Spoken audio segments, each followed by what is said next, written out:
कौन कौन से अलंकार वगैरह यूज किए गए हैं। फिर उसके बाद हम पढ़ेंगे एक रेफरेंस, एक कॉन्टेक्स्ट और एक्सप्लेनेशन कैसे लिखी जाए, उसके बारे में चर्चा करेंगे। ठीक है ना, स्टार्ट करें। ओके, बिगिन कर रहे हैं। देखिए, तो अपना जो आज का जो पॉइंट है वो है पाब्लो नेरुदा। आपको पता है कीपिंग क्वाइट को लिखने वाले जो पॉइंट हैं वो है पाब्लो नेरुदा। ये लिख रहा है यहाँ पर पाब्लो नेरुदा। इनका जन्म हुआ 1900 और इनकी मौत हो गई 1973 में। इनके बारे में और भी काफ़ी सारी चीज़ें मैंने आप लोगों को क्वेश्चन आंसर वाली क्लास में बता दी है। तो बहुत जो चिलियन पॉइंट, ये कौन से पॉइंट है भाई साहब? चाइल्ड देश के हैं, चिलियन कहा जाता है इनको। इसके अलावा वो कूटनीतिक भी हैं, डिप्लोमेटिक रहे हैं, डिप्लोमेट रहे हैं, कूटनीति राजनीति में इन्होंने भाग लिया है, पॉलिटिशियन रहे हैं, who won the Nobel prize. और भाई साहब को नोबेल प्राइज भी मिला हुआ है जिसकी कीमत आज के ज़माने में 8 करोड़ 9 लाख रुपए है। जिसकी कीमत आज के ज़माने में 8 करोड़ 9 लाख रुपए है। उनको लिटरेचर में 1971 में, लिटरेचर में 1971 में उनको नोबेल प्राइज़ मिल गया। 1971 में मिल गया। उस समय काफ़ी वैल्यूएबल रहा होगा ये, तो नोबेल प्राइज़ इनको उस समय मिल गया था। तो बहुत इंटेलिजेंट पॉइंट कहे गए हैं। तो देखते हैं क्या कहते हैं ये इस पोएम में। कीपिंग क्वाइट, नाम से ही पता लग रहा है शांति रखो। शांति किस जगह पकड़नी है, कब पकड़नी है, कैसे रहनी है, वो देखो। शांति का कहता है कि इंसान ने आज अपने आप को इतना भौतिकवादी जीवन में लगा दिया है, आनंद फानंद में लगा दिया है कि उसकी ज़िंदगी में शांति नाम की कोई चीज़ ही नहीं है। तो अब देखिए, यहाँ पोइम चालू कर रहे हैं। पोइम का नाम है ये अपना कीपिंग क्वाइट। पहली 2 लाइन, फिर 4 लाइन का स्टेंजा, फिर 4 लाइन का स्टेंजा, फिर 4 लाइन का स्टेंजा, इस तरीके से यहाँ पर है। तो now we will count to 12। अब हमको सबको वो क्या कहता है कि अब हम मतलब हम मतलब सब, जिसमें वो खुद भी इंक्लूड है और उसके सारे रीडर्स भी इंक्लूड है। आप सबसे कह रहा है वो, अब हम सब मिलकर काउंट करेंगे कितने तक? 12 तक। तो आपसे पूछे 12 यहाँ क्या रिप्रेजेंट करता है, तो आप ये कहेंगे 12 यहाँ पर 12 मंथ्स को रिप्रेजेंट करता है, 12 महीने, साल के 12 महीने। तो कभी यूँ कह सकता है कि साल के 12 महीने शांत रहो, नहीं। और 12 यहाँ पर A round of the clock, घड़ी का एक पूरा चक्कर भी रिप्रेजेंट करता है। घड़ी पूरा चक्कर काटती है, उसमें कितने घंटे होते हैं? 12 घंटे। 1 2 3 4 5 6 7 8 9 10 11 12। तो 12 घंटे घड़ी चक्कर काटती है और वो पूरे दिन का कितना समय होता है? आधा समय। तो यूँ कह सकता है कि पॉइंट कि हम लोग इंसान जो हैं उनको दिन के आधा समय शांत रहना चाहिए, ये कह सकता है क्या? नहीं कह सकता इसको भी। तो फिर 12 का मतलब क्या होगा? यही कह रहेगा। फिर 12 का एक और मतलब होता है, इंसान के जोडियक्स यानी राशि भी 12 होती हैं। तो क्या 12 राशि के सारे लोग शांत रहेंगे, ये कहेगा? तो वो क्या कहना चाहेगा तीनों चीज में से? कि वो दिन का आधा समय लोगों को शांत रहने की सलाह देता है। कहता है दिन में 12 घंटे काम कर लो यार, बहुत है यार। हाँ, तो 12 घंटे तो जग लो, 12 घंटे तो क्या लो, जग लो। तो देखो, एंड और we will all keep still, और हम सब की सब लोग यहाँ पर शांत रहेंगे।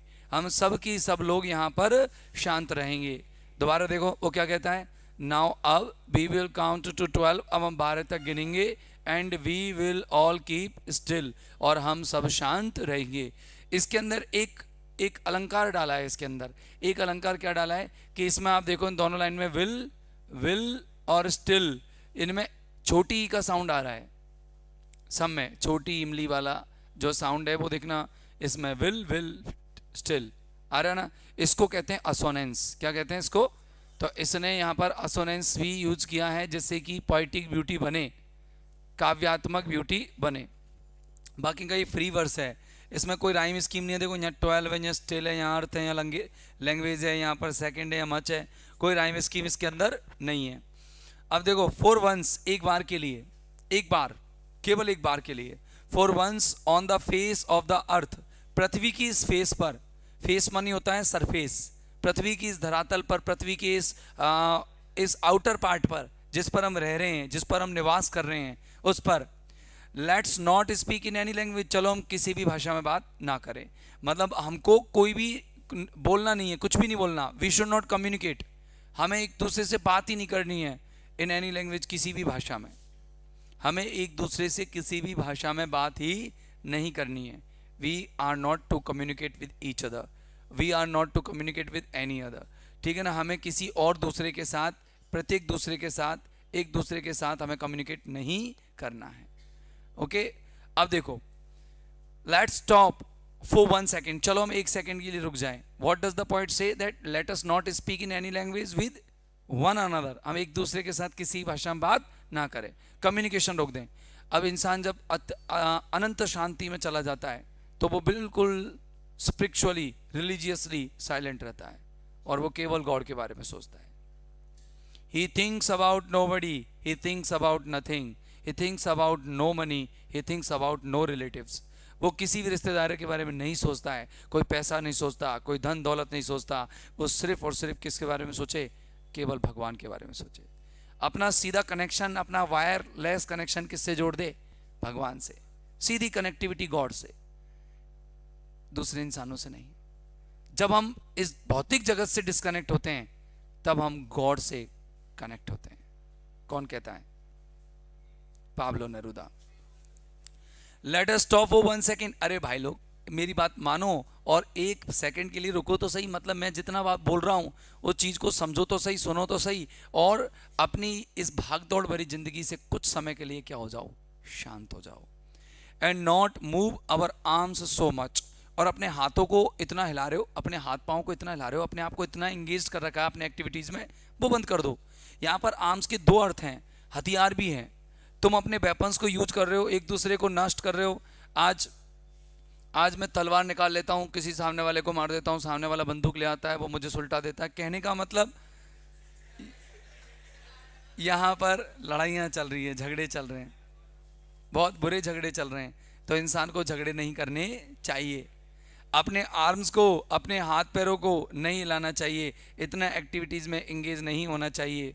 ठीक है ना, इतना एक्टिविटीज़ में इंगेज नहीं होना चाहिए। थोड़ी देर के लिए अपने आप को फ्री रहना चाहिए।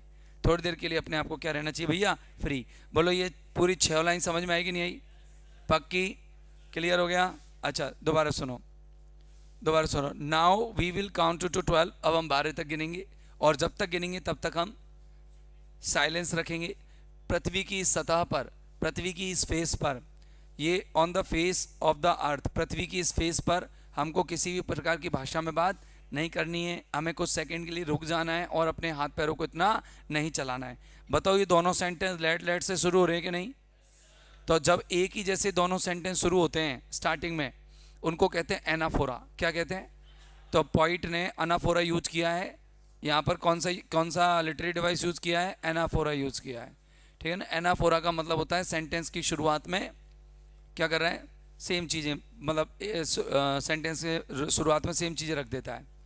इसमें भी एनाफोरा हो जाता अगर यहाँ नाव की जगह दोबारा नाव होता, लेकिन उसने चेंज कर दिया। ठीक है ना। आगे देखो, और यहाँ पर एंटीथीसिस है इस लाइन में।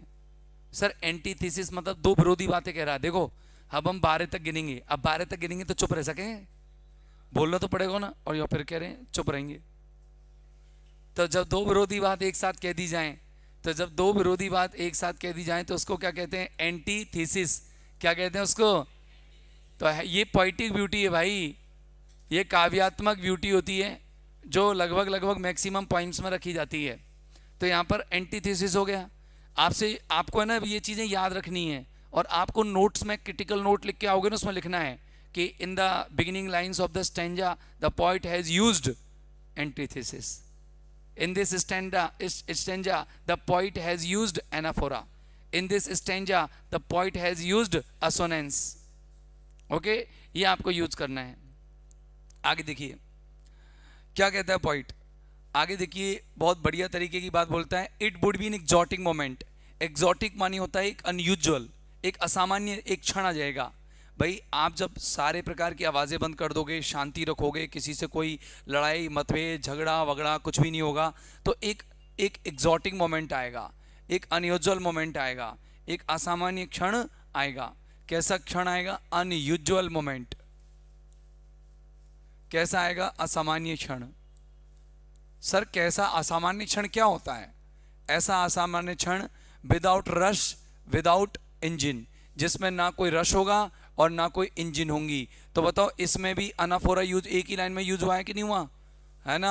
ओके, तो देखो, विदाउट रश, बिना कोई रश के, रश मानी होती भीड़, ना इंसानों की भीड़ होगी और ना मशीनों की आवाज।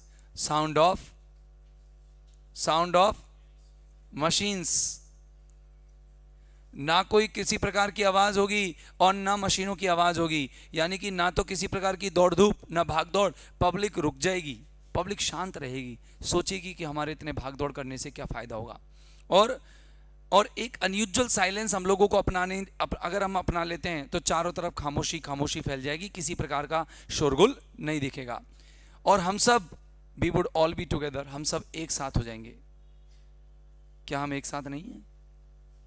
क्या आज तुम अलग अलग बिखरे बैठे हुए हो? सब एक साथ ही तो बैठे हुए हो और बात भी कर रहे हो। तुम सब एक साथ ही हो और एक साथ हो, फिर भी पॉइंट क्यों कह रहा है कि हम सब एक साथ हो जाएंगे? क्योंकि आज हम ऊपर से एक साथ हैं, बात कर रहे हैं, बोल रहे हैं, लेकिन अंदर मन में छुरी चल रही हैं। और ऐसी छुरियां चल रही हैं कि भैया ये फेल हो जाए, मैं पास हो जाऊं। ये कुछ नहीं बनना चाहिए, मैं कुछ बन जाऊं। मेरे पास पैसा आ जाए, इसके ये गरीब हो जाए। राइट? इतनी तगड़ी छुरियां चलती हैं। We would all be together, हम सब एक साथ हो जाएंगे। और जिस तरीके से में होंगे वो तरीका एक अचानक से स्ट्रेंजनेस होगा। तो यहां पर अलिट्रेशन है। जब दो साथ रखे हुए दो वर्ड्स में या नज़दीकी रखे हुए दो या दो से अधिक शब्दों में शुरुआत का लेटर रिपीट हो जाए तो समझ जाओ अलिट्रेशन है। देखो यहां भी आया है विदाउट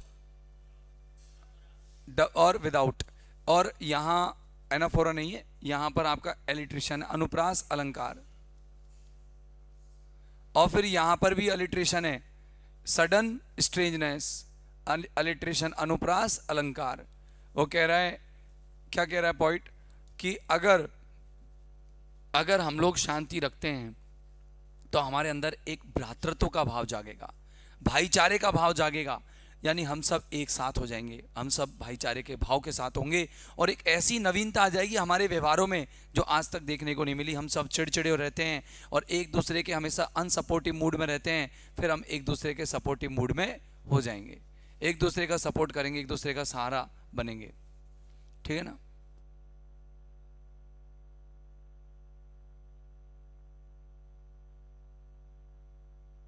आगे देखो, फिशरमैन इन द कोल्ड सी। और जो अब आता है वो मछुआरों के पास। ये मछुआरा है, ये क्या करता है, फिशरमैन इन द कोल्ड सी, ठंडे पानी में उतर जाता है। कैसे पानी में?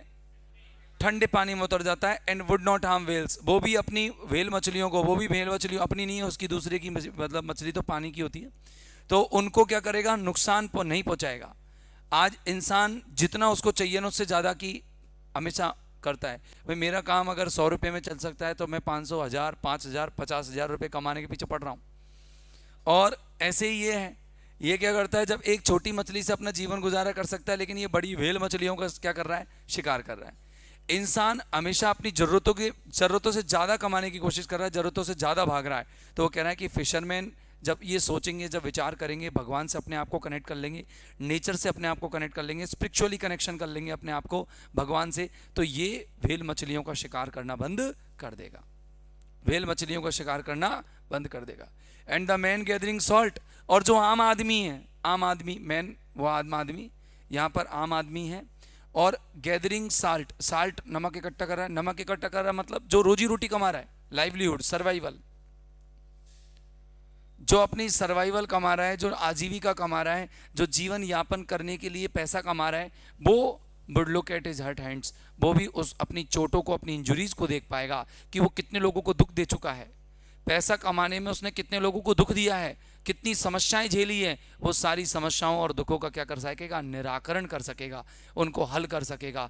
तो पॉइंट उनसे मना करता है, देख भाई मछुआरे, मत पकड़े मछली ज्यादा, जितनी हो जरूरत तेरी उससे।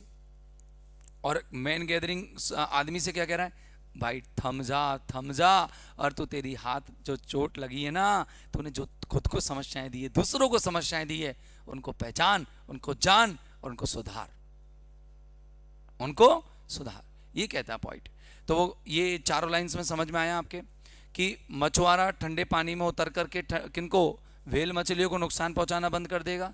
और जो आदमी क्या इकट्ठा कर रहा है, रोजी रोटी कमा रहा है, क्या कमा रहा है, रोजी रोटी, डेली ब्रेड, अपनी रोजी रोटी कमा रहा है, वो भी क्या कर पाएगा, क्या कर पाएगा, अपने चोटिल हाथों को देख पाएगा। या नमक इकट्ठा कर रहा है, वो भी अपने चोटिल हाथों को देख पाएगा। कहने का मतलब नमक इकट्ठा करने वाला इंसान, रोजी रोटी कमाने वाला इंसान दूसरों को कितना दुख देता है, खुद को कितना दुख देता है, कितनी समस्याओं को उत्पन्न करता है, उनका सबका निराकरण कर पाएगा, सबका हल कर पाएगा। बात समझ में आ गई? आगे क्या? ओके, अब देखो आगे। Those who prepare green Wars, वो लोग हु जो कि प्रिपेयर मान लड़ते हैं, जो लोग लड़ते हैं, फाइट करते हैं। प्रिपेयर का मतलब यहां लड़ना है, फाइट। जो लोग लड़ते हैं, क्या लड़ते हैं, ग्रीन वॉर्स। ग्रीन वॉर्स होते हैं नेचर के खिलाफ वॉर्स, ग्रीन वॉर्स होते हैं वॉर्स अगेंस्ट नेचर। अब हम युद्ध कैसे लड़ते हैं प्रकृति के खिलाफ, उसको डिस्ट्रॉय करके। How do we destroy nature? By cutting trees, by creating pollution, right. कैसे कैसे करते हैं हम डिस्ट्रॉय? प्रकृति का डिस्ट्रॉय कैसे करते हैं हम? पेड़ों को काटकर और प्रदूषण फैलाकर। तो वो कह रहे हैं आज हर इंसान कैसा हो चुका है, एक सिपाही बन गया है। और ये ऐसा सिपाही है जो खुद का नाश करने पर तुला है, ऐसा सिपाही है जो खुद का नाश करने पर तुला है। ये प्रकृति को बचाने के लिए सिपाही नहीं बना, बल्कि हम इंसान प्रकृति को नष्ट करने के लिए क्या बने हैं, सिपाही। हम प्रकृति के लिए वॉलंटियर नहीं है, हम प्रकृति के डिमोलिशर हैं, उसको नष्ट करने वाले हैं, उसके डिवास्टेटर हैं। पॉइंट कहता है कि भैया जो लोग हैं ना प्रकृति के खिलाफ युद्ध लड़ रहे हैं ना, वॉर्स विद गैस, इसमें वो पॉइजनस गैसेस फैला रहे हैं। वॉर्स विद फायर, और इसमें फिर से वो क्या फैला रहे हैं, आग। फिर यहाँ इनफ हो रहा है, ठीक है ना। वो Wars with gas, wars with fire, ऐसी लड़ाइयाँ लड़ रहे हैं जिसमें गैस का यूज कर रहे हैं, ऐसी लड़ाई लड़ रहे हैं जिसमें तबाही मचा रहे हैं। क्या मचा रहे हैं? तबाही। इसमें एक लिटरेरी डिवाइस और है, और उस लिटरेरी डिवाइस को कहते हैं मेटोनिमी। क्या कहते हैं? लेकिन अब आपके इतने लेवल पे आएगा नहीं, तो आप दिमाग लगाना मत। देखो गैस का मतलब यहाँ गैस नहीं है, गैस का मतलब यहाँ प्रदूषण है। और फायर का मतलब यहाँ आग नहीं है, फायर का मतलब यहाँ विनाश है। क्या है? विनाश। तो यहाँ पर वो प्रदूषण, वो क्या क्या फैला रहे हैं, बताओ जरा, बताओ। प्रदूषण, वो यहाँ पर एक तो प्रदूषण फैलाते हैं और क्या कर रहे हैं, विनाश कर रहे हैं। विक्ट्री, उनको जीत तो मिल जाएंगी भैया, क्या मिल जाएंगी, जीत तो मिल जाएंगी, विद नो सर्वाइवर्स, लेकिन जीवित नहीं बचेंगे। देखो आप जीत के तो आ गए, लेकिन भैया जिनके लिए जीत रहे थे वही लोग क्या हो गए, मर गए, वही लोग मर गए। तो आज प्रकृति को नुकसान पहुंचा करके आप पेड़ों को काटने में सफल हो सकते हो, आप प्रदूषण को फैला करके सफल हो सकते हो, लेकिन क्या इस प्रदूषण को फैलाकर, पेड़ों को काटकर हम खुद जिंदा रह पाएंगे? कितना समय तक अपनी लाइफ को हम जिंदा रख सकेंगे, कितने समय तक अपनी लाइफ को सस्टेन रख सकेंगे? पॉइंट यही कहता है कि तुम लड़ाई तो लड़ रहे हो प्रकृति के खिलाफ, लेकिन बुद्धि तो रखो, ये प्रकृति ही तुम्हें चलाती है, यही प्रकृति तुम्हें जीवन देती है। अगर तुम इसे नष्ट कर दोगे तो तुम भी खत्म हो जाओगे। आगे पॉइंट क्या कह रहा है, would put on, put on यानी होता है वियर, पहनना। तुम लड़ाई बंद करो और पहनो, पहनो, पहन के रखो। कहने का मतलब धारण करो। किसको धारण करो? क्लीन क्लॉथ, स्वच्छता को। प्रदूषण मत फैलाओ, चारों तरफ क्या रखो, स्वच्छता रखो। क्या रखो? चारों तरफ स्वच्छता रखो। प्रदूषण मत फैलाओ, क्या रखो? स्वच्छता। And walk about with your brothers, और अपने भाइयों के साथ घूमो। कहने का मतलब एक दूसरे मानव को नुकसान मत पहुंचाओ, बल्कि मानव को सपोर्ट करो। क्या करो? मानव को सपोर्ट, मतलब नुकसान मत पहुंचाओ, एक दूसरे को क्या दो? सहारा दो, एक दूसरे का सहारा बनो। इन द शेड, शेड मानी वृक्षों की छाया में घूमो, नेचर में घूमो, प्रकृति में घूमो। शेड किसकी है? वृक्षों की छाया। क्या? वृक्षों की छाया। किस में घूमो साहब? वृक्षों की छाया में घूमो। डूइंग नथिंग, और कोई भी ऐसा काम मत करो, ये वृक्षों की छाया में मानव भाई एक दूसरे के साथ घूम रहे हैं, किसी को कोई नुकसान नहीं पहुंचा रहे। डूइंग नथिंग, और कोई भी काम ना करो। कैसे? आलतू फालतू कोई काम मत करो, ऐसा काम मत करो जिससे प्रकृति को नुकसान पहुंचे। समझ गए? ऐसा एक्टिविटी मत करो। वो कह रहा है तुमने कर दिया तो ठीक है, लेकिन इंट्रोस्पेक्ट करो, अंतर मनन करो, आत्मविश्लेषण करो कि तुमने क्या गलत किया है, तुमने प्रकृति को कितना नुकसान पहुंचाया है, तुमने मानवता को कितना नुकसान पहुंचाया है, तुमने एक दूसरे को कितना नुकसान पहुंचाया है, और अगर पहुंचाया है तो उनको सुधार करो और फिर उनको सही करके अपने जीवन को नई सलीके से, नई तरीके से जियो। तो यहाँ इन इमेजेस के माध्यम से आपको ये समझ में आ गया होगा कि those who prepare green wars, wars with gas, wars with fire, victories with no survivors, but put on clean clothes. अब देखो यहाँ पर भी अलिट्रेशन है, देखो क्लीन क्लॉथ्स, क्या है यहाँ अलिट्रेशन है कि नहीं है, अनुप्रास अलंकार है कि नहीं है, या एनाफोरा है कि नहीं है, या मेटोनिमी है कि नहीं है कि नहीं है। अच्छा, और विक्ट्री विद नो सर्वाइवर्स, ये कैसी लाइन है, पैराडॉक्स है, इसको पैराडॉक्स कहते हैं। दिखने में लाइन सीधी लगती है लेकिन जब इसके अर्थ में जाओगे तो बहुत गहरा अर्थ छुपा हुआ है, हाँ या ना? बोलो दिखने में कैसे लग रहा, अर्थ तो तुरंत कर दोगे, क्या है अर्थ? बोलो जीत तो मिल जाएगी लेकिन जीवित नहीं बचेंगे। दिखने में तो सीधी सी लगती है लेकिन इसका गहरा मतलब होता है। जब किसी लाइन को दिखने में सीधी हो और मतलब गहरा हो, डीप मीनिंग हो, तो उसको अपन पैराडॉक्स के अंदर ले जाते हैं। बोलो ये समझ में आ गया? आगे देखो, what I want should not be confuse with total activity. जो मैं चाहता हूं, पॉइंट यो कह रहा है, मैं वकालत नहीं कर रहा हूं भाई साहब, कहीं तुम मुझे वकील समझ लो कि नहीं मैं संपूर्ण रूप से निष्क्रिय बनाने आया हूं तुमको, नहीं, मैं तुम्हें टोटल इनएक्टिव बनाना नहीं चाहता, मैं तुम्हें कंप्लीटली इनएक्टिव बनाना नहीं चाहता, मैं चाहता हूं तुम एक्टिव रहो। क्या रहो तुम एनर्जेटिक रहो, क्या रहो तुम। लेकिन यार इस एनर्जी को सही दिशा दो। प्रकृति को नुकसान पहुंचाने का दिशा क्यों दे रहे हो कि प्रकृति को नुकसान दे रहे हो, अपने आप को दुख पैदा कर रहे हो और प्रकृति को दुख पैदा कर रहे हो, अपनी आगे आने वाली अगली पीढ़ियों को दुख देके जा रहे हो। इस एनर्जी का सदुपयोग करो। तो पॉइंट कह रहा है कि व्हाट आई वांट, मैं जो चाहता हूं ना, मैं बिल्कुल भी नहीं चाहता कि तुम कंफ्यूज हो जाओ और इस चीज को कैसा मान लो, टोटल इनएक्टिविटी मान लो। नहीं, टोटल इनएक्टिविटी मत मान लेना, संपूर्ण निष्क्रियता का मैं बिल्कुल फेवर नहीं कर रहा हूं। मैं यूं कह रहा हूं, life is what it is about. मैं भी इस फेवर में हूं, मैं भी जानता हूं कि लाइफ वही है जो चलता रहता है। जीवन तो चलता रहता है भाई, जीवन रुकने का नाम नहीं है, चलती का नाम। और मैं जानता हूं कि आप अगर चलते रहोगे तो जीवन लगेगा, नहीं तो तुम मरे हुए लोगों के समान हो। लेकिन भाई आई वांट नो ट्रक, मैं कोई ट्रक भर के भी तो नहीं चाहता विद डेथ की डेड बॉडीज के ट्रक भर भर के जाए। मैं ये भी तो नहीं चाहता कि डेड बॉडीज के ट्रक भर भर के जाए, आज नेचर को नुकसान पहुंचा करके तुम कौन सा जिंदा रह लोगे। और जिंदा, अरे एक दो लाशें नहीं जाएंगी, ट्रक भर भर के लाशें जाएंगी। और मैं बस वही नहीं चाहता कि लाशें भर भर के ट्रक में जाएं और हम लोग एक दूसरे के लिए रोते रहें, विलाप करते रहें, एक जला के आए दूसरा जलने के लिए तैयार हो जाए, ये नहीं चाहता। बोलो ये लाइन में, इस लाइन में ऐसा क्या है, व्हाट आई वांट, इसमें अलिट्रेशन है, आया ना? अलिट्रेशन पहचानना सीखे, अलिट्रेशन है। और बताओ, life is what it is about, ये पैराडॉक्स है। सीधी लग रही है लाइन दिखने में, लेकिन अर्थ क्या है इसका, गहरा, कि जीवन वही है जो चलता रहता है। मतलब अगर आप जीवन किस में कहोगे, क्या मैं इस पानी की बोतल में जीवन कह सकता हूं? नहीं कह सकता, क्योंकि ये रखी हुई है, स्थिर है। अगर आप चलते रहोगे, या ये पानी है, पानी अगर किसी जगह पर ठहरा हुआ है तो वो जीवित नहीं है, लेकिन अगर वो बह रहा है तो वो जीवित है। अगर इंसान चल रहा है तो वो जीवित है। हमारी क्रियाओं में ही हमारा जीवन है।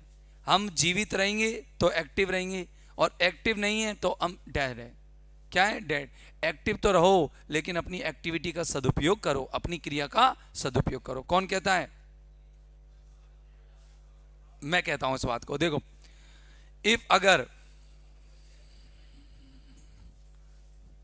हाँ अब सुनो इसको, तुम ध्यान उधर ही रख रहे हो, इधर रखो ध्यान, इधर रखो ध्यान, इधर जरूरी है। अपना टेक्स्ट इधर है मेरे भाई, टेक्स्ट इधर है। इफ अगर, वो कह रहा है, मतलब कब की बात बता रहा है, पास्ट की। अगर हम ऐसा करते, कैसा करते, नॉट सो सिंगल माइंडेड, अगर हम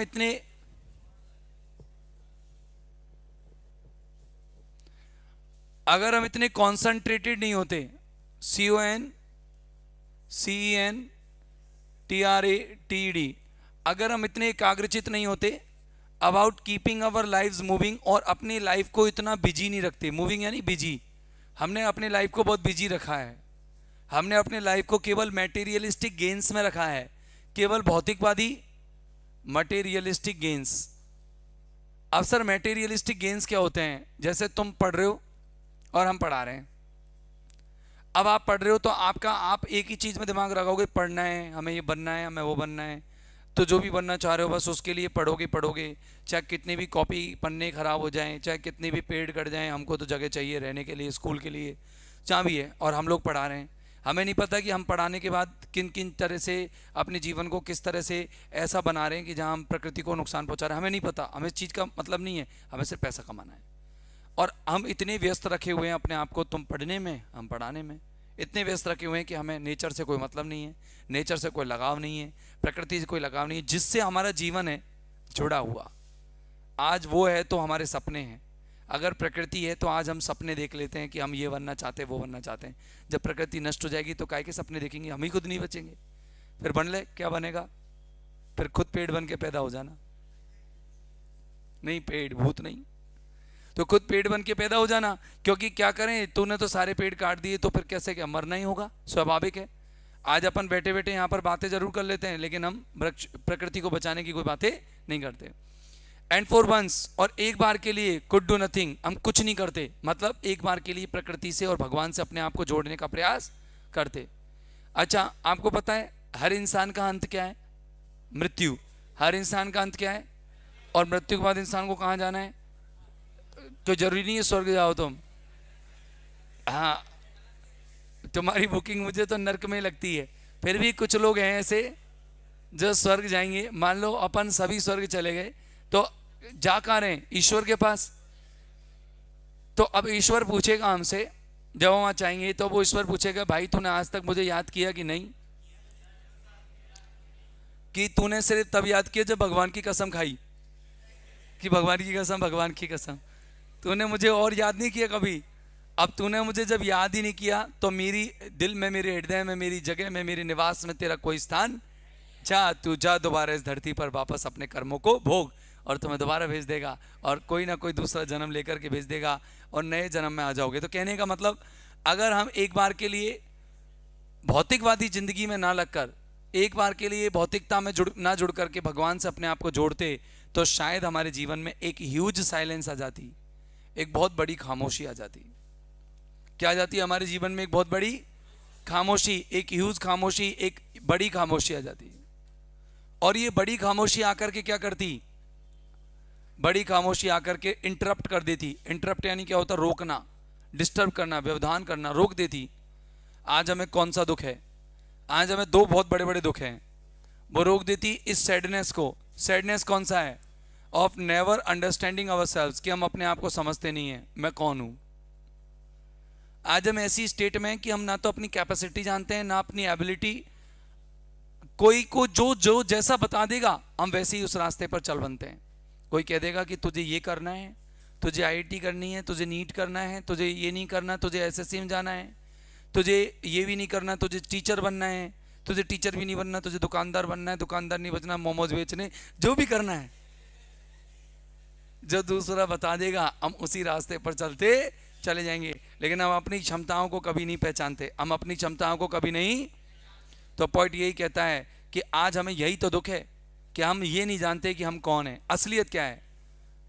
हम अपने आप को सर्वे सर्वा मानते हैं, लेकिन हम ये नहीं जानते कि हमें ईश्वर ने अपने आप से जुड़ने के लिए भेजा है।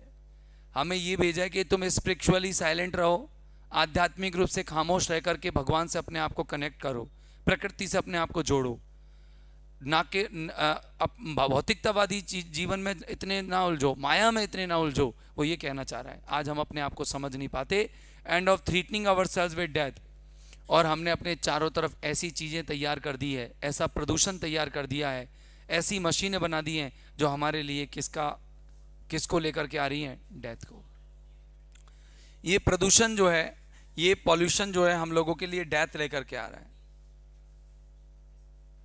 Okay, we have created a lot of troubles around us. हमने अपने चारों ओर इतनी सारी समस्याएं क्रिएट कर दी है कि हमारे पास अब ऐसा कोई रास्ता नहीं है जिससे कि हम इन समस्याओं से बच करके निकल सकते हैं। बोलो कोई दिक्कत?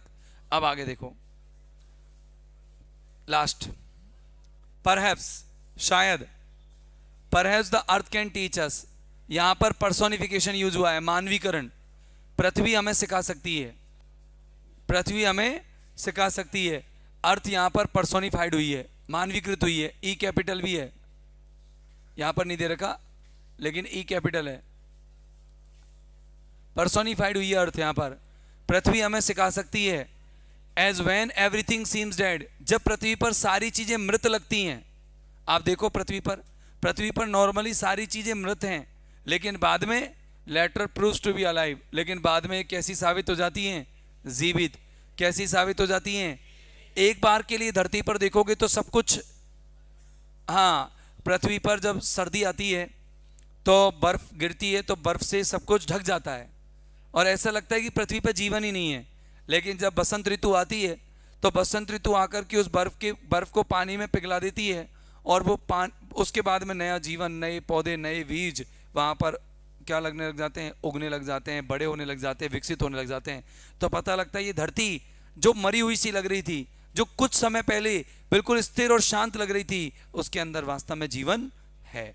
तो जो इंसान अपनी जिंदगी में मैक्सिमम टाइम शांत रह करके निकालता है वो सबसे ज़्यादा एनर्जेटिक होता है, सबसे ज़्यादा ऊर्जावान रहता है। और आप देख लो आपकी क्लास में तो आप कभी साइलेंट रहते नहीं हो, तो आपकी ऊर्जा तो सब आवाज़ करने में जाती है। नाउ अब I will count up to 12, अब मैं तो 12 तक गिनूंगा, एंड यू कीप क्वाइट, तुम शांत रहोगे, एंड आई विल गो, और मैं चला जाऊंगा। मतलब I have delivered my message to you, मेरा मैसेज जो है तुमको डिलीवर कर चुका हूँ।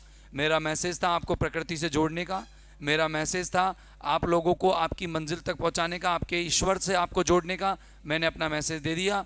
और अब आगे देखिए, असोनेंस कहाँ यूज हुआ है? कहाँ यूज हुआ है? जब समान साउंड बिल और विल और स्टिल। और कहाँ यूज हुआ है देखना एक बार। नाउ काउंट, नाउ में आउ आ रहा है, काउंट में भी क्या आ रहा है? आउ। तो ये भी असोनेंस है। You keep quiet and will go, तो अब देखो यहां पर क्वाइट नहीं, आई यू टू अप नहीं आ रहा है इनमें, एंड आई विल गो इसमें नहीं है, एंड लेटर प्रूफ। अब तुम थोड़ा कॉन्सोनेंस एसोनेंस समझ तो सकते हो ना, जिसमें स्वर ध्वनि, आसपास स्वर ध्वनि समान है। एंड लेटर देखो, एंड में भी है लेटर, अयनक इसमें भी आ रहा है, अयनक इसमें भी आ रहा है, प्रूव्स टू बी अलाइव, तो इसमें नहीं है। As when everything seems dead, perhaps the earth can teach us, इसमें भी नहीं है। And of threatening ourselves with death, नहीं, never understanding ourselves might interrupt this sadness नहीं है। और परहैप्स ए ह्यूज साइलेंस, इसमें भी नहीं है। और अगले में देखना, for once could do nothing, for once could do nothing, could do इसमें है कू और डू, ठीक है ना। About keeping our lives moving नहीं है इसमें। वी सिंगल माइंडेड, बस आप असोनेंस तो देखना सीख गए। अच्छा अब देखो, एनाफोरा मैंने बताया था, let's not speak in any language, let us stop for 1 second. Alliteration मैंने आपको कई जगह पर बताया ही है। एंटीथेसिस आपको बताया ही था कहाँ पर, कि now we will count to 12 and we will all keep still. अब हम सब क्या रहेंगे? और ठीक है ना। अच्छा रिपीटिशन, रिपीटिशन क्या होता है? आपको बार बार कई शब्दों का दोहरान मिला है ना, हाँ या ना। और एंजेमेंट कहाँ मिला है? एंजेमेंट आपको शुरुआत में जो आपको एनाफोरा मिले थे, एंजेमेंट मानी कनेक्शन होता है। देखो एंजेमेंट मानी क्या होता है? कनेक्शन। मतलब जो चीज जैसे देखो, this sadness of never understanding ourselves and of threatening, देखो of of of of threatening से सेम चीज जुड़ रही है, ऑफ अंडरस्टैंडिंग ऑफ थ्रीटनिंग, ये होता है आपका एंजेमेंट। मतलब एक तरह का पैटर्न, सेंटेंस पैटर्न सेम जैसा होना, सेंटेंस पैटर्न सेम बनना, वही होता है इसके अंदर एनाफोरा। वो क्या नाम से? एंजेमेंट। एक जैसा सेंटेंस पैटर्न होना एंजाइममेंट होता है। अब देखो आगे चलते हैं, अपन के काम का नहीं है, अपन ज़्यादा एंजाइममेंट बना भी लिखो तो चलेगा। अब रेफरेंस सुनो, उसका रेफरेंस नहीं लिखा है था मैंने, रेफरेंस लिखो।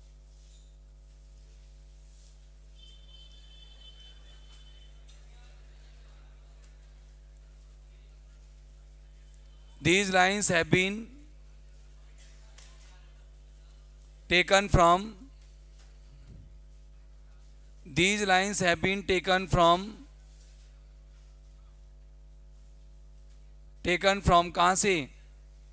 कीपिंग क्वाइट, ये पंक्तियां कीपिंग क्वाइट से ली गई है।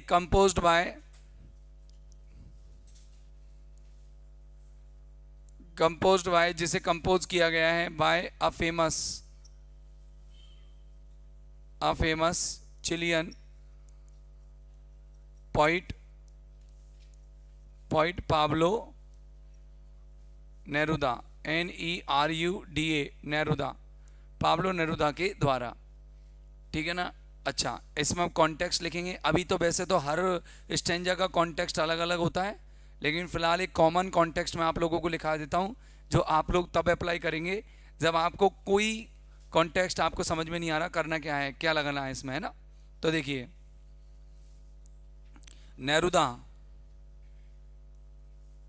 नेरुदा insists, INSISTS, insists, आग्रह करता है, on insist his readers, वो अपने पाठकों से आग्रह करता है, readers, on introspecting, आत्मविश्लेषण का, insists his readers on introspecting and keeping silence, या पहले keeping silence लिखेंगे फिर introspecting लिखेंगे। on keeping silence, खामोशी रखने की, keeping silence and introspecting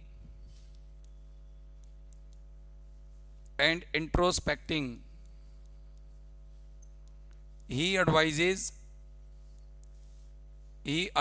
to connect to nature as well as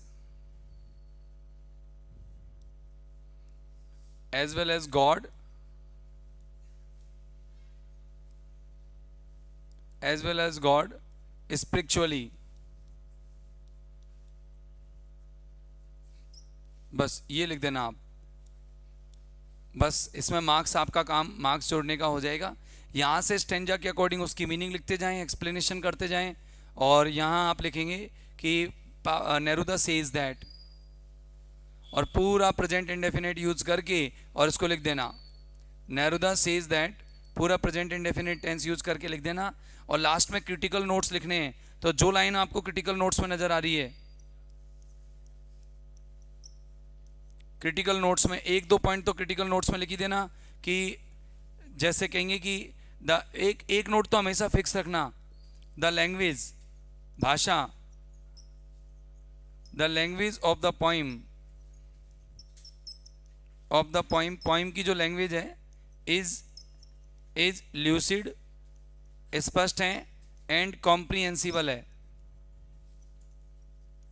और समझने योग्य है। कॉम्प्रिहेंसिबल है, एक सेंटेंस तो ये हो गया। और अगर कोई भी लिटरेरी डिवाइस आप लिख रहे हो तो डॉट डॉट डॉट, वो लिटरेरी डिवाइस इज अप्लाइड या इज यूज्ड इन, आप फिर वो फ्रेज लिख दो जिसमें वो यूज है। ठीक है? जैसे अपन लिखें एलिट्रेशन इज यूज्ड इन, तो वो लाइन, वो दो शब्द लिख दो जिनमें वो wide and word and wide, ऐसे जो भी है, जहां पर भी है तो वो शब्द लिख दो, बस वो लाइन लिख दो। एनाफोरा है तो एनाफोरा की दो लाइन लिख दो। आप अगर एंटीथेसिस दिखाना चाहते हो तो एंटीथेसिस वाली लाइन लिख दो। बस ये दो कमेंट लिखना, ये इस तरह से आपको 6 मार्क्स का सेटअप हो गया। ठीक है भाई लोग, तो आज के लिए इतना ही, बाकी का नेक्स्ट क्लास में। Thank you.